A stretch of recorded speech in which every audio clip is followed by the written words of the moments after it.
Good morning to all of you present over here on dais and off dais. সবাইকে নমস্কার, যতন খুলুঙ্খা। আজকে যে প্রোগ্রাম এখানে রাখা হয়েছে মুক্তধারা অডিটোরিয়ামে, ওনারা যখন প্রিন্সিপাল এবং ওনাদের পক্ষে কলেজের যারা অন্য ফ্যাকাল্টিরা আমাকে নিমন্ত্রণ করতে এসেছিলেন যে আমরা একটা, যেহেতু থার্ড ফাউন্ডেশন ডে, তো আমরা এটা প্রজ্ঞা ভবনে করব। তো আমি ওনাদেরকে একটা সাজেশন দিলাম, আপনাদের তো কলেজ একদম কাছে, এখন তো থার্ড ইয়ার চলছে, কাজেই আমার মনে হয় আপনারা যদি অ্যাকসেপ্ট করেন তো করেন, otherwise my suggestion is they, মুক্ত দ্বারা হলে কাছাকাছি হবে, সুবিধা হবে। ওনারা বললেন যে ভিআইপির নাকি এখানে বসার সুবিধে ভালো না। আমি বললাম, আর ভিআইপি কে বসবে এখানে? এটার জন্য চিন্তা করতে, ভিআইপিদের জন্য চিন্তা করার দরকার নেই, আসলে প্রোগ্রামটা ঠিকভাবে যেন হয়। এবং যেহেতু কলেজের একদম পাশে, একটা ফিল হবে যে আমি কলেজের মধ্যেই আছি। আমরা তো করছি, আগামী দিনে যে বিল্ডিং বানাবো, আমি জানি এইগুলো ফিল করি। তো ওই কলেজের উপরেই একটা বড় একটা হলঘর বানানোর জন্য আমি বারবার ইঞ্জিনিয়ারদের বলেছি, যাতে সমস্ত প্রোগ্রাম ওইখানে করা যায়। সেটা দ্যাট উইল ডু আনডাউটেডলি। তো ওই জায়গায় দাঁড়িয়ে আজকে যে third foundation day of Agartala government dental college এবং আইজিএম হসপিটাল, পাশাপাশি আমরা জানি একদম আমরা জন্মের পর থেকে তারও আগে আইজিএম হসপিটাল নাম ছিল না, ভিক্টোরিয়া মেমোরিয়াল, বিএম হসপিটাল। রিক্সায় বসতাম, বিএম হসপিটাল যাব। তো সেই হসপিটালের আপনারা দেখেছেন কি মানে অবস্থা, জরাজীর্ণ অবস্থা। আমরা তো রাজা মহারাজাদের অনেক কীর্তি আমরা রেট্রোফিটিং করে করে ভালো করছি, সুন্দর করছি, কিন্তু এত কিছু করার পরেও এমনিতে আগে কিন্তু কোনো রাসব্দা ছিল না। এখন আজকাল দেখি আমরা যত বেশি ওনাদেরকে, তাদের যে কীর্তিগুলো, আমরা এর আগেও অনেক গভর্নমেন্ট ছিল তারা এইদিকে নজরও দেয়নি, আর আমরা এতগুলো কাজ করছি। ওনাদের যারা মহারাজারা যে কাজ করেছে ওদের রাজন্য আমলে, তাদেরকে সম্মান দিচ্ছি, তখন কিন্তু রাসব্দ নেই। এখন গণতন্ত্র এত বেশি, নানাভাবে কথা বলার চেষ্টা করছে, আমরা ফিল করি এটা। এই ভিক্টোরিয়া মেমোরিয়াল, এখন যেটা আইজিএম হসপিটাল, তার রেট্রোফিটিং করার যে আজকে ইনোগ্রেশন, এবং মেইন হচ্ছে রিস্টোরেশন অফ আওয়ার হিস্ট্রি। আমি নিজেও এখানে চিকিৎসা করেছিলাম, আমাদের ফ্যামিলির বহু লোক এখানে চিকিৎসা করেছে। আমাদের যে মাদার সেখানে সেখানে ডেলিভারি হয়েছে। এসব ইতিহাস সবাই, আমার মানে আমার কথা না, তো এটাকে এই যে ফিলিংস, একটা মানে যে কানেকশন, তার উপর চিন্তা করে আমি যখন বললাম it should be restored properly, পেছনে আমি করলাম। ভাঙতে গেলে আবার হাইকোর্টে যাবে, বলবে যে 100 ইয়ার্স ওল্ড, এটাকে ভাঙা যাবে না। তাহলে ঠিক করতে তো হবে, এটা তো বলছো না খালি ভাঙা যাবে না। তা আমরা বললাম এখন নিউ টেকনোলজি আছে, সেটাকে ইচ্ছে করলে উপরে উঠানো যায়, একটু অনেক উপরে উঠাবে এটাকে। এবং সেখানে উঠানোর পর সেখানে এই আইজিএম আইজিএম না বিএম হসপিটালে তৎকালীন, সেখানে কারা কারা কাজ করেছে তার একটা ইতিহাস যেন একটা মিউজিয়ামের মতো সেটা করা যায়। তো সেই চিন্তায় আজকের এই ইনোগ্রেশন, ভূমি পূজন হবে নিউ বিল্ডিংয়ের। আমি খবর নিচ্ছিলাম যে কি হচ্ছে এখানে, কন্ট্রাক্টরের তরফ থেকে আছে কিনা আমি জানি না কেউ। আমি বারবার বলছি প্রতিনিয়ত যে টাইম শুধু না, টাইমের আগে কমপ্লিট করতে হবে। ওনারা কথা দিয়েছেন, কিন্তু যখন খবর পাই যে না কাজটা যেন একটু ঢিলাঢালা, শুধু এখানে না সব জায়গায়, আমি বাধ্য হয়ে, তো আমার প্রেশার দেওয়ার একটাই জায়গা, সেটা হচ্ছে কিরণ গিত্তেজি। ওনাকে আমি फ़ोन করে কি হলো, क्या हुआ भाई, अभी तक कुछ नहीं हुआ, तो ठीक है हो जाएगा, बुला रहा हूँ। তো ইয়ে অ্যাকচুয়ালি এইভাবেই আমরা কাজ নেওয়ার, আমার ওয়ে অফ ওয়ার্ক, আমি সেটা আমি করি, এবং তাতে করে কিন্তু কাজও হয়। আমি দিলাম, চলে গেলাম, দেখলাম না, মনিটরিং করলাম, তাহলে লাভের লাভ কিচ্ছু হবে না। তো আজকের যে এই অনুষ্ঠান, মানে truly if I speak my from my bottom of my heart, I feel tickled pink after coming over here. On the other hand, if I say I am on cloud 9, I'm very happy about coming over.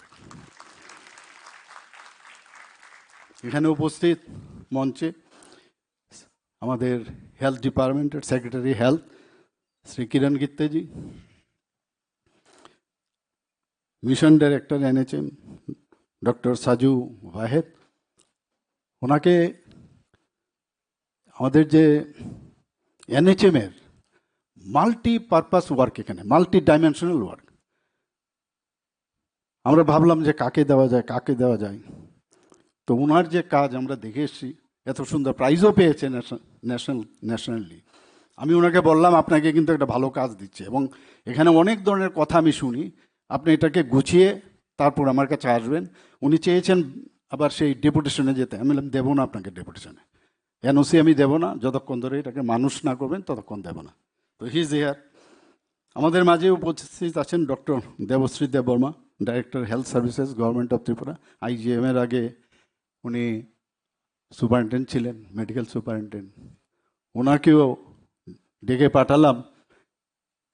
গতানুগতিক দিয়ে হবে না যে কিছু এটা বেরিয়ে দিলাম, পারবে কি পারবে না, তার সিনিয়রিটিও দেখতে হয়।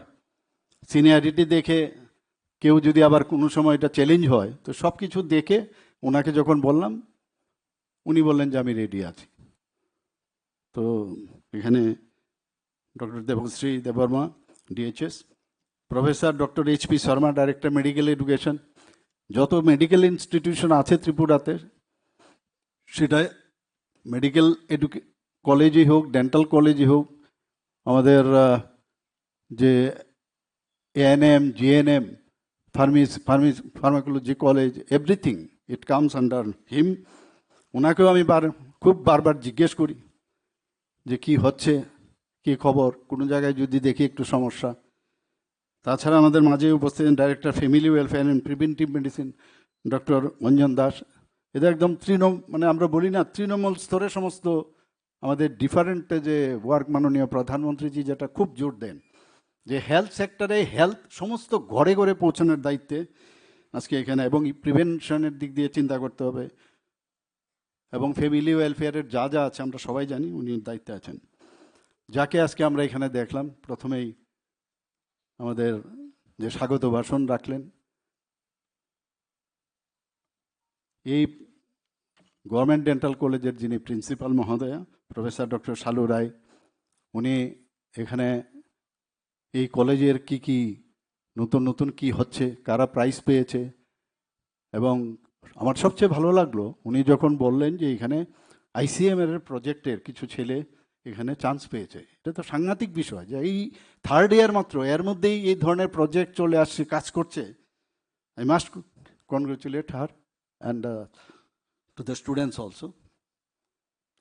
এখানে উপস্থিত আছেন ফ্যাকাল্টি মেম্বার যারা আছেন এখানে আগরতলা গভর্নমেন্ট ডেন্টাল কলেজে, officers of health department, and এখানে আমার সমস্ত আমাদের সাথী পুরনো ডেন্টাল সার্জনরাও দেখতে পাচ্ছি এখানে, যারা আইডিএ ত্রিপুরা স্টেট ব্রাঞ্চেরও অনেকে আছেন, এবং এখানে উপস্থিত যাদের জন্য আজকের এই program foundation day. It is not a ordinary matter, you will remember forever. Foundation দিচ্ছে জীবনের জন্য সামনের দিকে এগিয়ে যাওয়ার। তো এই তো junior, first year, second year, third year, তো যত ফোর্থ ইয়ার হলে ফোর্থ ইয়ারে ওরা 4 বার কিন্তু সেটা মানে এই অনুষ্ঠানটাকে ওরা উপভোগ করতে পারবে। তো এটা মানে চড়াই আমরা বলি না, the show must go on. তো এইভাবে চলতে থাকবে, এইভাবে দুনিয়া চলবে, এবং আজকে এটাকে মেমোরেবল আমার মনে হয় যে আজকের এই অনুষ্ঠানটা। এবং অন্যান্য যে কলেজ থেকে এখানে উপস্থিত আছে আমি দেখতে পাচ্ছি অনেককে, distinguished guests and Agartala government dental কলেজের স্টাফ এবং আমার প্রিয় সাংবাদিক বন্ধুরা, সবাইকে আমি হার্দিক অভিনন্দন ও শুভেচ্ছা জানাচ্ছি। আজকে এখানে যখন প্রাইজ দিচ্ছিলাম, কয়েকজন দেখলাম বারবার নিয়ে আসছে। তা আমি ওনাদের বললাম, how many times will come here on stairs? তো দেখলাম যার গুণমান আছে, দেখা যায় সব ক্ষেত্রেই কিন্তু একটা লেভেলে তার থাকে। এবং এই যে যারা এখানে ফ্যাকাল্টিরা আছেন, তারা কিন্তু স্টুডেন্টসদের উদ্বুদ্ধ করার সবচেয়ে মেইন কারিগর। কোনো টিচার এমন একটা লাইন বলবে যে লাইনটা মাথার মধ্যে সারা জীবন রেখাপাত করে থাকে। আমি ক্লাস 9-এ বা এরকম 10-এ পড়ি, আমার মনে আছে যে ফুটবল খেলছিলাম এই উমাকান্ত গ্রাউন্ডে। তো আমি কর্নার থেকে এমনভাবে একটা গোল করলাম, তো আমার এক বাংলা টিচার, এখনও জীবিত, just imagine, about 90 years old, উনি ডেকে পাঠালেন। আমি স্যারের বাড়িতে এখনও যাই। ওনার নাম হচ্ছে রামপ্রসাদ বাবু, আমরা সবাই বলি রামপ্রসাদ বাবু। তো উনি ডেকে পাঠালেন, আমাদের ক্লাস টিচারও ছিলেন। একটা খালি কথা বলেছে সারা জীবন, এটা কিন্তু আমাকে ইন্সপায়ার করেছে। কি বলছেন? তুই এত ভালো খেলিস, তুই যেহেতু এত ভালো খেলিস, তাহলে তো সব ক্ষেত্রে তোর ভালো এই একই ক্যাটাগরি হওয়া উচিত। আমরা এখনো কিন্তু এই কথাটা কিন্তু মনে আছে। তো ইন্সপায়ারের উপরে কিচ্ছু হয় না, যত বেশি উদ্বুদ্ধ করা যায়। সবার মধ্যে সব কিছু আছে, কিন্তু আমরা নিজেরাই বুঝি না যে আমার মধ্যে সেই কোয়ালিটি আছে। For example, I was not a very good student. I was not a very good student. But in BDS, in Patna University, I stood fourth only. And you know, there were so many problems. On the basis of that, their casteism was there like that. So I was right outsider. And there always it happens. I don't know. Now it is going on not. So there I got fourth position. So এরকম মানে চেষ্টা যদি থাকে অনেক কিছু করা যায়। তো এখানে যারাই আজকে প্রাইজ পেয়েছে, যারা নাও পেয়েছে, তাদেরকে আমি মানে কনগ্রেচুলেশন দিতে চাই। আগামী দিন আমরা চাই যে এই গভর্নমেন্ট ডেন্টাল কলেজ যেন তার নাম অক্ষুণ্ণ রাখে, আর গতানুগতিক কলেজ যেন না হয়। আমার কাছে অনেক পেশেন্ট যখন আসে, আরে ফোন করে অনেকে, আমরা তো কোনোদিন ভাবতে পারি না এরকম একটা ডেন্টাল কলেজ এত সুন্দর ভিতরে। ইভেন ডিসিআই এর যারা ইন্সপেক্টররা এসছেন, তারা পর্যন্ত যখন আমার সাথে দেখা করে যায়, কারণ দেখা করে এই কারণে, যেহেতু উই বিলং টু সেম ফাইলাম, আমরা সব dental surgeon, although I M A maxillofacial surgeon, basically I M A dental surgeon. তো তারা আসে, তো বলে স্যার এত ইনফ্রাস্ট্রাকচার এত ভালো, এত সুন্দর।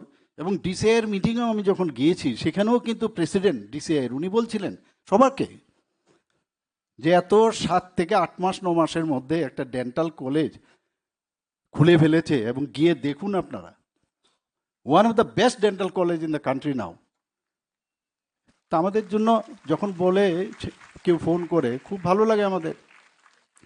আমার মনে আছে একজন গার্জিয়ান আমার কাছে কিছুদিন আগে, ফার্স্ট ইয়ারে, আমি জানি না ওনার অফস্প্রিং বোধহয় এখানে পড়াশোনা করছে, উনি এসে আমাকে শুধু ধন্যবাদ দেওয়ার জন্য এসছে। কি বলছেন?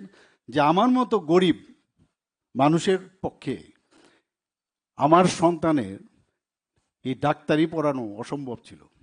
বাইরে পড়িয়ে আমাদের সময় তো 200 টাকা পাঠাতো, 200 রুপিস, এর থেকেই বেতন খাওয়া সব দিত। আর এখন বাইরে গেলে তো 10,000 20,000 বোধহয় মিনিমাম ছেলে মেয়েদের পাঠাতে হয়। তো ওর পক্ষে আসা যাওয়া বলে আমার পক্ষে অসম্ভব না। আজকে এই ত্রিপুরাতে এই গভর্নমেন্ট ডেন্টাল কলেজ হওয়াতে বলে আমার ছেলে চান্স পেয়েছে, এবং সে চান্স পাওয়াটা ওই ল্যাটারাল এন্ট্রি না, যেটা পরীক্ষা দিয়ে তার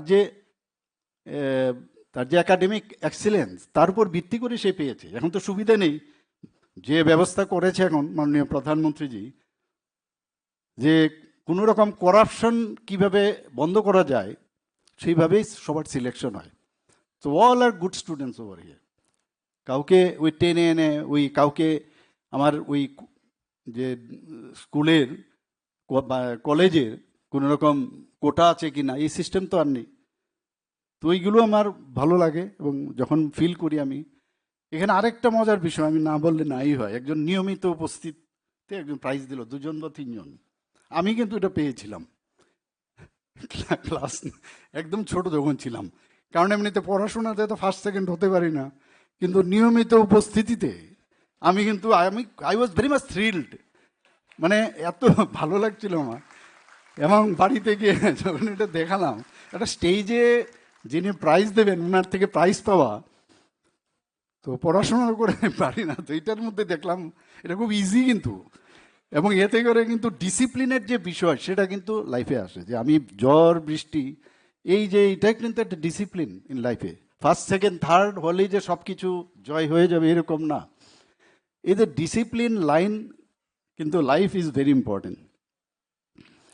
আমার মনে আছে তখন আমি, আমার কলিগরা এখানে আছেন, যখন ইন্ডিয়ান ডেন্টাল অ্যাসোসিয়েশনের কোনো এখানে কিন্তু চ্যাপ্টারই ছিল না, আমাদের ব্রাঞ্চ ছিল না। এখানে ডক্টর পার্থ রায় চৌধুরী আছে, he was the first secretary, honorary secretary of IDA Tripura state branch.